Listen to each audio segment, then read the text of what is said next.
Christmas అనేది ఒక నమ్మకంలో నుంచి పుట్టింది.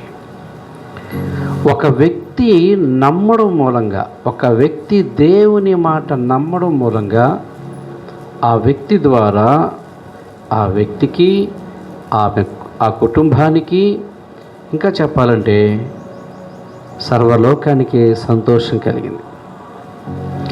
ఒక వ్యక్తి నమ్మకం ద్వారా అందరికీ సంతోషం కలిగింది. అందరికీ అన్న మాటలో నేను కొంత మీకు వివరిస్తాను. ఎందుకో ఈ సంవత్సరం అంటే సేవకులుగా మాకు అలా అనిపిస్తుంది, కానీ మీకు ఎలా ఉందో నాకు తెలీదు. సేవకులుగా మాకు ఈ సంవత్సరం క్రిస్మస్ పెద్దగా సంతోషంగా అనిపించలేదు.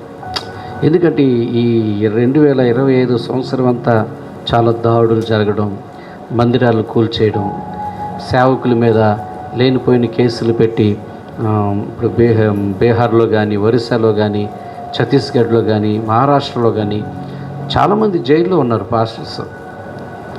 క్రిస్మస్ పండగకి లేకుండా వీళ్ళని జైల్లో పెట్టేసేయాలి, దాన్ని డిస్టర్బ్ చేయాలని. కొన్ని రాష్ట్రాల్లో అసలు క్రిస్మస్ పండుగ లేకుండా అసలు ఆపేయాలని కూడా చూశారు గవర్నమెంటే. సో ఇలాంటి సంభవాలు, నైజీరియా లాంటి ప్రపంచంలో జరిగే న్యూస్ చూస్తే, నైజీరియా లాంటి దేశంలో అసలు చంపేయడమే జరుగుతూ ఉంది. ఎందుకో ఈ 2025 సంవత్సరంలో సేవకులు కుటుంబాలు, విశ్వాసులు కూడా చాలామంది మానసికంగా, శారీరకంగా శ్రమలు అనుభవించారు. మన దాకా ఆ ప్రభావం రాకపోవచ్చు, కానీ బయట జరుగుతున్న సంభవాలు ఇవన్నీ ఎప్పుడు మేము ప్రార్థనలో అంశాలుగా పెట్టుకొని వాటిని వింటూ ఉంటాం. కాబట్టి ఇక్కడ ఇలా జరిగింది, ఈ సేవకుని ఇలా అరెస్ట్ చేశారు, ఆ సేవకుని ఇలా అరెస్ట్ చేశారు, ఇవి అన్నీ ఉండి మాకు ఎందుకు అంత సంతోషంగా, మనసు అంత ఆనందం అనిపించలేదు. కానీ విచిత్రం ఏంటంటే, ఒక రకంగా చాలామంది విశ్వాసుల కుటుంబాల్లో కూడా కొన్ని ఆర్థికపరమైనటువంటి ఇబ్బందులు, కొన్ని మానసికపరమైన ఇబ్బందుల వల్ల కూడా వాళ్ళు పెద్దగా సంతోషించారని నేను అనుకోవట్లేదు. విచిత్రం ఏంటంటే, ఎందుకో ఈ సంవత్సరం ఏదన్నా కానివ్వండి, మనం కాస్త తగ్గామని అనిపించినా ఈ సంవత్సరం బయట బాగా జరిగింది. క్రిస్మస్ బయట కన్నుల పండగగా జరిగింది. బయట జరిగిందంటే ఆ జరిగించిన వాళ్ళు ఎవరు అంటే అన్యజనులు, క్రైస్తవేతరులు. ప్రభుని స్వరక్షకుడిగా అంగీకరించకపోయినా క్రిస్మస్ సంతోషం మాత్రం వాళ్ళలో బాగా కనబడింది. మీరు గమనించలేదు, ఈ సంవత్సరం మీరు మచిలీపట్నంలో సహజంగా ప్రతి సంవత్సరం జరుగుతూ వచ్చింది ఏంటంటే, పట్టణం అంతా లైటింగ్ వేసేవాళ్ళు. అయితే కొన్ని అనివార్య కారణాల వల్ల, ఇక ఈ పార్టీ పేర్లు ఇవన్నీ మనం చెప్పకూడదు, కొన్ని అనివార్య కారణాల వల్ల ఎప్పుడూ జరిగిన ఆ లైటింగ్ సిస్టమ్ పెద్దగా జరగలేదు. అయితే దేవుడు చేసిన అద్భుతం ఏంటి చెప్పమంటారా? క్రైస్తవేతరులు కూడా స్టార్లు పెట్టుకున్నారు, లైట్లు పెట్టుకున్నారు. చప్పట్లు కొట్టండి. గత సంవత్సరాల కంటే ఈ సంవత్సరం చాలా షాపుల్లో లైటింగ్స్ బాగా పెట్టారు. ఇక డీమార్ట్ ఈ పక్కన వస్తే అసలు చాలా అద్భుతంగా క్రిస్మస్ సందర్భం అంతా కళ్ళతో చూస్తే అర్థమయ్యేలాగా చేశారు. నాకు అప్పుడు అనిపించింది, ఇది కేవలం మనకు మాత్రమే సంతోషకరమైంది కాదు, కానీ అందరికీ సంతోషించే పండగగా మారింది. ప్రపంచమంతా చేసుకునే పండగగా మారింది. ప్రపంచ ప్రజలందరూ చేసుకునే పండగగా మారింది. ఇంకా చెప్పాలంటే ఎక్కువ రోజుల పాటు జరుగుతూ ఉండే పండగ కూడా ఇదే. మనకు తెలిసి డిసెంబర్ 1 నుంచి ఈ క్రిస్మస్ వేడుకలు ప్రారంభమవుతాయి, కానీ కొన్ని దేశాల్లో నవంబర్ 1 నుంచే ప్రారంభమవుతాయి. అంటే 2 నెలల పాటు కంటిన్యూగా చేయాలంటే అంత చిన్న విషయమా? కాబట్టి ఇలాగా ఈ సంతోషానికి కారణం ఏంటంటే, ఒక స్త్రీ నమ్మకం. ఒక ఆవిడ నమ్మింది దేవుడి మాట, అందుకు ఈ లోకానికి ఏమొచ్చిందంటే సంతోషం వచ్చింది. చప్పట్లు కొట్టండి. మీకు ఈ పాటికి అర్థమైపోయి ఉంటుంది ఆవిడేంటో. అయితే ఆవిడ నమ్మిన నమ్మకం ఆషామాషిగా నమ్మలేదు. ఆ నమ్మకం ఏదో నమ్మామండి అన్నంత తేలిక విషయం కాదు. ఎంత భయంకరమైన పరిస్థితులు ఉన్నాయని తెలిసి కూడా నమ్మిందో ఈ పూట మనం కాస్త నేర్చుకుందాం. చూద్దాం. లూకాసు వార్త 1వ అధ్యాయం 28వ వచనం. లూకాసు వార్త 1వ అధ్యాయం 28వ వచనం. ఆ దూత లోపలికి వచ్చి ఆమెను చూచి దయాప్రాప్తురాలా, నీకు శుభము అంది. నీకు శుభము అన్న ఆ వ్యక్తి ఎవరు? దేవదూత. ఎవరితో అంది? అంతే ఈజీగా మనం చెప్పచ్చు. మరియమ్మతో నీకు శుభము అంది. కానీ ఆలోచిస్తే, ఈ లోకపరంగా మనం ఆలోచిస్తే ఏ ఆడపిల్లకి అది శుభం కాదు. శుభం అనగానే ఆవిడకి ఎంత సంతోషపడిందంటే, ఏంటి ఈ గుడ్ న్యూస్, ఏంటి శుభవార్త అని ఆవిడలో కలిగిన ఆతృత చూస్తే మనం 29వ వచనం మనకు అర్థమైపోద్ది. చూడండి, ఈ శుభవచనం ఏమిటో అని ఆలోచించుకొనుచుండగా దూత ఈ శుభవచనం ఏమిటా అని ఆలోచిస్తూ ఉందంట. ఆతృతగా ఆలోచిస్తూ ఉంది. ఈ శుభవచనం ఏమిటా అని సంతోషంగా ఏమిటి ఏమిటి ఏమిటి ఏమిటి అని తెలుసుకోవాలని ఆలోచిస్తూ ఉంది. తీరా విషయం బయటకు వస్తుంది. ఆవిడకి ఎలా అనిపించిందో కానీ వినే మనకైతే అది గుడ్ న్యూస్ లాగా లేదు, చాలా బ్యాడ్ న్యూస్ లాగా అనిపిస్తుంది. చూడండి, ఇంతకు దూత ఏం చెప్పింది 31వ వచనంలో, మరియా భయపడద్దు, నువ్వు గర్భం ధరిస్తావు, నువ్వు శిశువుని కంటావు, అతనికి యేసు అని పేరు పెట్టని చెప్పి. ఇదేంటి శుభవార్త చెబుతానని ఇలాగ చెప్పేసింది. ఈవిడికి పెళ్ళయిందా? పెళ్ళి అవలా, ఇప్పుడే సంబంధం వచ్చింది, మంచి సంబంధం వచ్చింది. అబ్బాయి చాలా మంచోడు, మంచి కుటుంబం, అన్నీ బాగా అనుకున్నంతగా అంతా చక్కగా అన్నీ మాటలన్నీ అయిపోయినాయి. ఇక పిల్ల మాదనిపించేసుకున్నారు. ప్రధానం కూడా అయిపోయింది. మనకేమో నిశ్చితార్థం అయిన తర్వాత గ్యాప్ వస్తుంది, వాళ్ళకి ఆ ప్లేస్లో ప్రధానం అవుతుంది. మనకేమో ఒకరోజు ముందు అయిపోతూ ఉంటుంది, వాళ్ళకి చాలా మధ్యలో గ్యాప్ వస్తుంది. ప్రధానం అయిపోయింది, అంతా బాగుంది అనుకునేసరికి గుడ్ న్యూస్ అంటే ఇంకా ఏదో ఉంటుంది అనుకుంటే, అమ్మా నీ కడుపు వస్తుంది, నువ్వు ఒక అబ్బాయిని కంటావు, పేరు కూడా పెట్టు. ఇది పెళ్ళయింది, ఇంకా నేను ఇప్పుడు నాకు సంబంధం సెట్ అయింది, ఇప్పుడు నాకు కడుపు వస్తే అసలు ఏ ఆడపిల్లన్నా సంతోషించే విషయమేనా? మీరు ఒక కన్యక దగ్గరికి వెళ్ళి పెళ్ళి కానీ అమ్మాయి దగ్గరికి వెళ్ళి, అమ్మ బాగున్నావా, నీకు ఒక గుడ్ న్యూస్ చెప్తా, నువ్వు కడుపు వస్తుంది, నీకు ఒక అబ్బాయిని కంటావు, నువ్వు పేరు కూడా పెట్టు అంటే చెప్పు తీసుకుని కూడా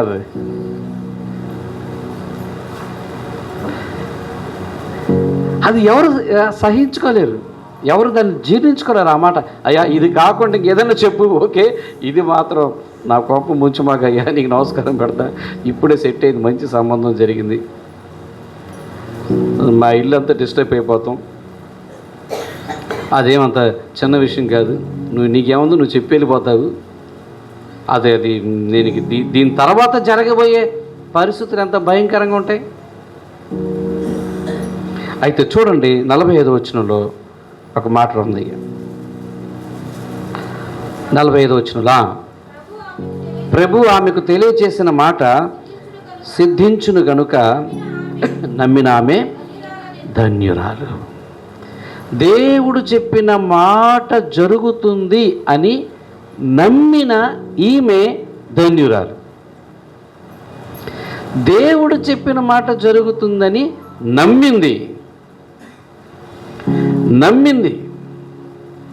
నమ్మేసావు, నీదేం పోయింది, రేపు వాళ్ళు వస్తారు, ఇదేమన్నా ఇది ఆగేదా, కనపడందా, పోయినేమన్నా రోజులు పెరిగే కొద్దీ తేడా రాదు. అప్పటికి యోసేపుకి అనుమానం వచ్చేసింది, ఎవరు చెప్పలా, అప్పటికి ఊరేమో అలరవలా, అలర కాకముందే ఆయనకి కొద్దిగా డౌట్ వచ్చేసింది, మనిషి కొద్ది తేడాగా ఉంది ఏంటని. అప్పుడే అనుకుంటాడు, ఇదేదో తేడాగా ఉంది, ఎందుకు వచ్చింది ఆ పాపం, పోనీ మళ్ళీ నన్ను పెద్ద మనుషులో పిలిచి అన్నీ అడుగుతారు, వదిలేసి వెళ్ళిపోదాం, ఏం చెప్పుకుంటుంది, నేను అలాగో దూరంగా వెళ్ళిపోతాను కాబట్టి అట్టగా సర్దు మనుగుద్ది. ఏదన్నా తేడా వస్తే వాళ్ళకి తెలుసు, వాళ్ళు ఎలా శిక్షిస్తారో, బహిరంగంగా నుంచోపెట్టి అందరూ రాళ్ళు పట్టుకొని కొట్టి చంపుతారు. పాపం పుణ్యం మనకు తెలియదు. ఇప్పుడు ఆవిడని వెళ్ళి ఈయన అడగాలన్నా కూడా ఆయనకు మనసు ఇష్టం లేదు. ఇప్పుడు నేను వెళ్ళి ఏం అడుగుతాను ఆవిడ్ని? తెలుసు కదా ఆయనకి, నేనేమి అడుగుతాను, ఆ పిల్లని ఏదేదో చెప్పుద్ది, ఎందుకు ఈ గొడవ అంతా అని. అంత మంచోడు ఆయన, ఎంత మంచోడు అంటే అంత మంచోడు. వెళ్ళిపోవాలనుకున్నాడు. ఈవిడికి ఏంటి నెక్స్ట్, ఈవిడ నమ్మేసింది. ఓకేనయ్యా సిద్ధించి నేను నమ్ముతున్నాను అంది. నమ్మితే సరిపోద్దా? రేపు పెద్దోళ్ళు వస్తారు. ఏంటమ్మాయి మీరు ఎక్కడన్నా కలిశారా? లేదండి మేము అసలు ఎక్కడికి వెళ్ళలేదు, కానీ ఇక్కడ ఉన్నాం, ఆయన అలా ఊర్లో ఉన్నాడు. మరేంటి? అసలు ఎంత ప్రమాదం అండి. ఇంట్లో వాళ్ళు ఎంత ఎంత ఆందోళన, కంగారు పడతారు. ఈవిడ మాట్లాడితే ఏముంటుంది, మాట మాటకి నాకేం తెలియదు, దేవదూత వచ్చింది, మాట్లాడింది, శుభం ఉంది, కడుపు వచ్చేసింది. కాకమ్మ కథలని చెప్తున్నావా అంటారు. అసలు దేవదూత వచ్చి మాట్లాడింది, దేవుడు మాట్లాడాడు అని చెప్పిన నమ్మని రోజులవి. ఎలాగో చెప్పమంటారా? మలాకీ గ్రంథం నుంచి మత్తయి సువార్తను చూడండి. చివరికి పాత నిబంధనలో చివరిది మలాకీ, క్రొత్త నిబంధనలో మత్తయి సువార్త. ఈ క్రొత్త నిబంధనకి పాత నిబంధనకి మధ్య కాలాన్ని చాలామంది పండితులు ఏమంటారంటే నిశ్శబ్ద యుగం, నిశ్శబ్ద కాలం అంటారు. ఎందుకు దాన్ని నిశ్శబ్ద కాలం అన్నారంటే, దేవుడు మనుషులతో ఉన్న ఈ బంధం లేదు. దేవుడు మాట్లాడుతూ మానేశాడు. ప్రవక్తలు లేరు, ప్రవచించేవాళ్ళు లేరు, హెచ్చరించేవాళ్ళు లేరు, బుద్ధి చెప్పేవాళ్ళు లేరు, దేవుడి మాటను మోసుకొచ్చేవాళ్ళు లేరు. అందుకే ఈ ఎడబాటుని సైలెంట్ పీరియడ్ అన్నారు, నిశ్శబ్ద కాలం అన్నారు. అసలు దేవుడు మాట్లాడితే మానేశాడు, ప్రవక్తలు అనేది ఎవరు లేరు. ఇలాంటి కాలంలో ఏంటి 400 సంవత్సరాలు ఇలా కొనసాగుతూ ఉంటే దూతొచ్చాడా, నీ దగ్గరికి వచ్చాడా, వచ్చి చెప్పాడా, నువ్వేమన్నావు, అలాగే అన్నావా? ఇట్ట కాదు కానీ మర్యాదగా చెప్పాడు ఎవడో, ఆడవ్వారం కూడా తేలుస్తామని ఇంట్లో వాళ్ళు. బయట వాళ్ళకి అది సంబంధం లేదు. ఆడెవడైతే మనకు అనవసరం. ముందు ఈవిడ తప్పు కనపడుతుంది కాబట్టి ముందు ఈవిడ చంపాలి, అది రూల్ ప్రకారం. మగోడిని ఎతికి పట్టుకునే రోజులు కాదు అవి. ముందు దొరికిన అమ్మాయిని చంపాలి, అది. ఇలాంటి ఒక భయానకమైన పరిస్థితులు ఆవిడ ముందున్నాయి. మరి ఈవిడ ఆలోచించొద్దు, గబుక్కని అనేస్తే ఎలాగా? కానీ ఈవిడేముందంటే, ప్రభు మాట జరుగును కనుక నేను దాన్ని నమ్ముతున్నాను. చక్కటి మాట చూడండి, అక్కడ ఉంటుంది 38వ వచనం, ఒకసారి చదవండి. అందుకు మరియా, ఇదిగో ప్రభు దాసురాలను, నీ మాట చొప్పున నాకు జరుగునుగాక. నమ్మితే నీ మాట నాకు జరగాలి. సరే, దేవుడు చెప్పినట్టుగా నీకు జరుగుద్ది, తర్వాత నీకేం జరుగుద్దో తెలుసా నీకు అని మనలాంటి వాళ్ళు అడిగితే ఆవిడేం చెబుద్దు సార్? నాకేం జరుగుద్దో నాకు అనవసరం, నా ఇంట్లో ఏం జరుగుద్దో గొడవ నాకు అనవసరం, ప్రదానం చేయబడిన అవతల పెళ్లి కొడుకు తరపున వాళ్ళు ఏమనుకుంటారో నాకు అనవసరం, నాకు కాబోయే భర్త ఏమనుకుంటాడో కూడా నాకు అనవసరం, చంపుతారా లేరన్నది కూడా నాకు అనవసరం.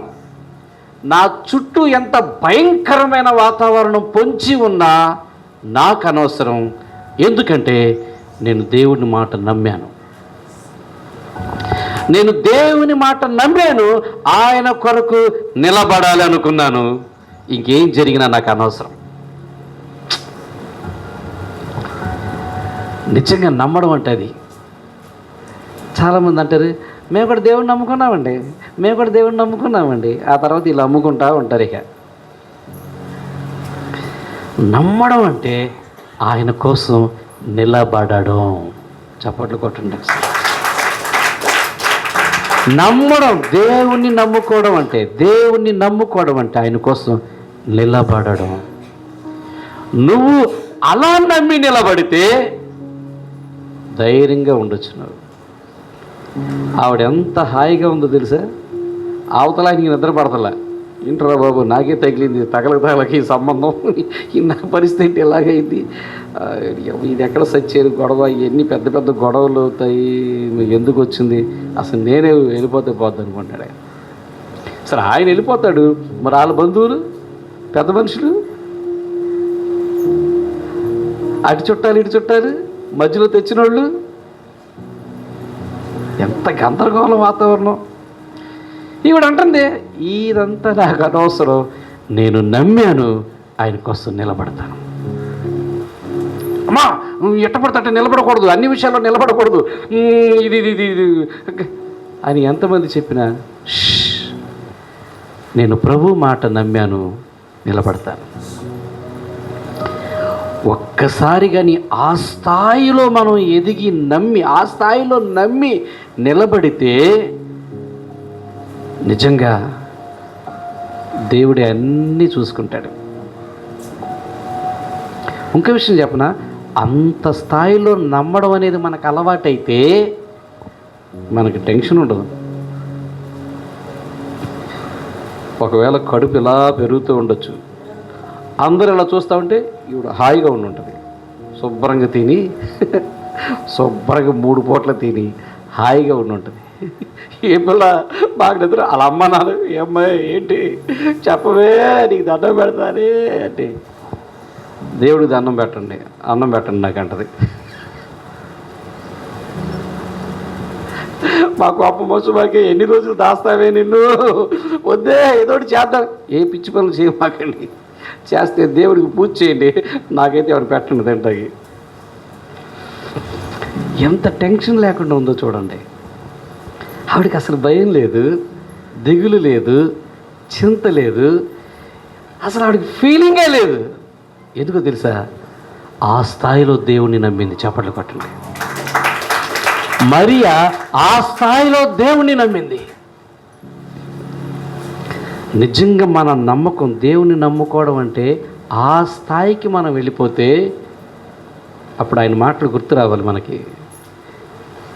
నువ్వు చింతించటం వలన మోర కూడా ఏం పెరగవు, నీ చింత యావత్తు.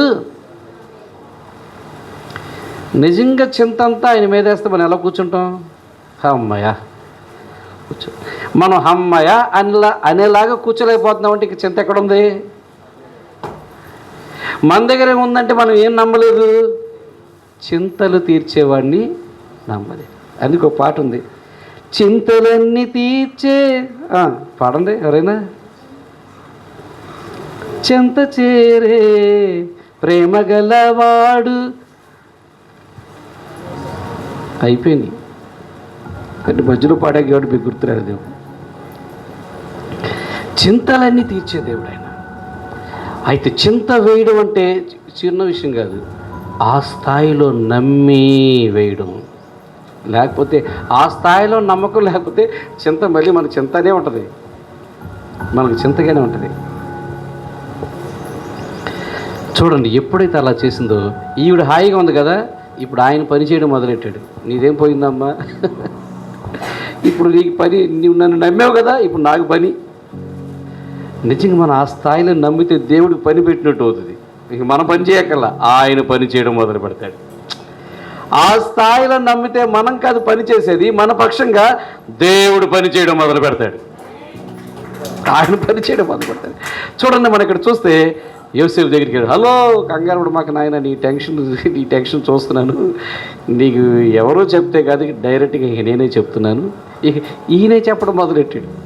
ఈయనే చెప్పాడు, కంగారు మాక ఏమవుతావు, ఓకే సరే ఆయనకి చెప్పావు, అర్థం చేసుకున్నాడు, మంచోడు కాబట్టి అర్థం చేసుకున్నాడు. దేవదూత వచ్చింది, నమ్మాడు, మాట అతను కూడా తీసుకున్నాడు. మరి మిగిలిన వాళ్ళ సంగతి ఏంటి? ఇంట్లో వాళ్ళ సంగతి ఏంటి? వాళ్ళ అమ్మా నాన్న సంగతి, అత్తమామల సంగతి ఏంటి? తల్లిదండ్రుల సంగతి ఏంటి? ఈ మధ్యలో వ్యవహారం చేసిన వాళ్ళ సంగతి ఏంటి? గ్రామ పెద్దల సంగతి ఏంటి? వీళ్ళందరికీ ఎవరు చెప్తారు? వీళ్ళు వింటారా? ఆస్తులు వినరు. అందులో ఒకడు వింటాడు, ఒకడు గందరగోళం చేస్తాడు, ఒకడు అల్లరి చేస్తాడు, ఒకడు బజార్ గిడి చేస్తాడు, ఇది ఇక్కడ అటో ఇటో అంటాడు. అసలు ఎంత తీవ్రంగా ఉంటుందో తెలియదు. అందుకు దేవుడు ఏం చేశాడు సార్, ఓ పెద్ద గలిబిలే సృష్టించాడు. అక్కడ అందరినీ బిజీ చేసేసాడు. ఎవరి గురించి ఎవరికి పట్టించుకునే పరిస్థితి లేదు, ఎవరి గురించి ఎవరు ఆలోచించే పరిస్థితి లేకుండా దేవుడు చేశాడు. ఏంటో తెలుసా, అప్పుడే జనాభా లెక్కలు రాయించాలని ఔగుస్తు చక్రవర్తికి ఆలోచన పుట్టించాడు. చెప్పండి కొట్టరే. ఆ దెబ్బతో ఏమైపోయింది? గందరగోళం. ఎవరు వాళ్ళ ఊరికి వెళ్ళాలంటారా, ఎక్కడో అక్కడికి వెళ్ళాలంటారా, అక్కడ ఎవరికి పరిగెత్తంటారు బాబు, త్వరగా వెళ్ళి రాయించుకొని రండి అంటే ఇక ఎవరి ప్రయాణాల్లో వాళ్ళు ఉన్నారు, ఎవరి గందరగోళంలో వాళ్ళు ఉన్నారు. ఇక ఈయన కూడా ఇదే మంచి ఛాన్స్ అని వెళ్ళిపోదాం మనద్దరం అని ఈవెన్ తీసుకుని వెళ్ళిపోయాడు. ఇక వెళ్ళిన వాళ్ళు ఏమన్నా రేపు బస్సు ఎక్కి రేపు వచ్చేస్తారు, సాయంత్రం వచ్చేస్తారా? అలాంటి కాదు కదా. అక్కడ ఆ ఊరు వెళ్తే 6 నెలలు పట్టొచ్చు, 7 నెలలు పట్టొచ్చు, సంవత్సరం పట్టొచ్చు, ఎప్పుడైనా రావచ్చు. కాబట్టి ఈ లోపల ఏమైపోద్ది, ఇదంతా మర్చిపోతుంది. పెళ్ళి అయిపోయింది, అందరికి వాళ్ళ పెళ్ళి అయిపోయింది, ఏముంది సగం పెళ్ళి అయిపోయింది, పర్లేదే అని చెప్పేసి వాళ్ళతో కాపురాన్ని సెట్ చేసేసి వస్తారు. దేవుడు ఎంత ఆలోచిస్తున్నాడో చూసారా? అంతేనా, ప్రతి ప్రమాదాన్ని ఆయనే బాధ్యత తీసుకొని తప్పిస్తున్నాడు. ఒరే యేసేపు నీకు నమస్కారం పడతాను లేదు ఆయన, నువ్వు అర్జెంటుగా ఎక్కడి నుంచి ఆ ఊరు వెళ్ళంటే ఆ ఊరు ఐగుప్తుకి వెళ్ళిపోయాడు. అక్కడికి వెళ్ళి సంవత్సరం తర్వాత చాలా మళ్ళీ వచ్చేసి నజరేతుకి రమ్మంటే నజరేతుకి వచ్చేసాడు. ఇక పని మంద కాదు, పని అంతా అయింది. ఇక మనం అలిసిపోం, ఆయన అలిసిపోతాడు. ఇక మనం టైం చూసుకొని అక్కర్లా, ఆయన లేపుతాడు. హలో బాబు లేవు అంటే లేచి చూడాలి. ఇక ఎప్పుడు వెళ్ళాలనేది మనం టైం అయిందా, మనం సాయంత్రం 4 గంటలకు వెళ్ళాలి, సాయంత్రం 4 గంటలకు వెళ్ళాలి అనుకోక్కర్లా, ఆయనే చెప్తాడు పొద్దున్న వెళ్ళండి లేదా సాయంత్రం వెళ్ళండి. ఎప్పుడు రావాలి అక్కర్లా, ఆయనే చెప్తాడు ఎప్పుడు రావాలో. చూసారా, ఒక్కసారి మనం దేవుని నమ్మే విషయంలో ఆ స్థాయిలో నమ్మితే ఆయన మన విషయంలో నమ్మదగిన దేవుడిగా ఉంటాడు. ఎంత నమ్మదగిన దేవుడిగా ఉంటాడంటే ఇక అన్నీ ఆయనే చూసుకుంటాడు, అన్నీ ఆయనే మాట్లాడతాడు, అన్ని ప్రయాణాలు ఆయనే సెట్ చేస్తాడు. ఏదో బుక్ చేసినట్టుగా, రిజర్వేషన్ బుక్ చేసినట్టుగా ఆయనే ప్రయాణాలన్నీ కూడా బుక్ చేస్తాడు. ఆవిడ నమ్ముద్దన్న సంగతి ఆయన తెలుసు, అందుకే ఆవిడని ఎన్నుకున్నాడు. ఆ స్థాయిలో మనం నమ్మగలిగిన ఆ స్థాయికి మనం వెళితే దేవుడు మనకిచ్చేది ఎంత గొప్ప గౌరవాన్ని ఇస్తాడంటే చూడండి, ఆవిడ పొందుకున్నవి ఏంటో కూడా మనం చూద్దాం. 42వ వచనం చూడండి. స్త్రీలలో నీవు ఆశీర్వదించబడిన దానవు. స్త్రీలందరిలో కూడా ఈవిడ స్పెషల్, ఆశీర్వదించబడినటువంటి స్త్రీ. మన ఇంట్లో మనమే ఎవరికి ఆశీర్వాదకరంగా ఉన్నాం. ఈవిడ అసలు స్త్రీ జాతిలోనే స్పెషల్, ఆశీర్వదించబడింది. మీ ఇంట్లో మన ఇంట్లో ఉన్న ఆడపిల్ల మనకు ఆశీర్వాదకరంగా ఉందా?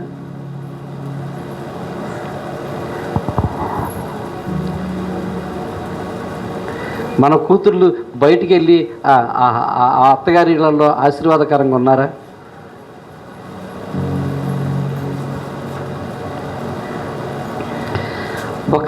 ఒక స్త్రీ వలన ఆ కుటుంబంలో సంతోషం ఉందా? అసలు మన ఇంట్లో సంతోషం స్త్రీ వల్లనే ఉందా?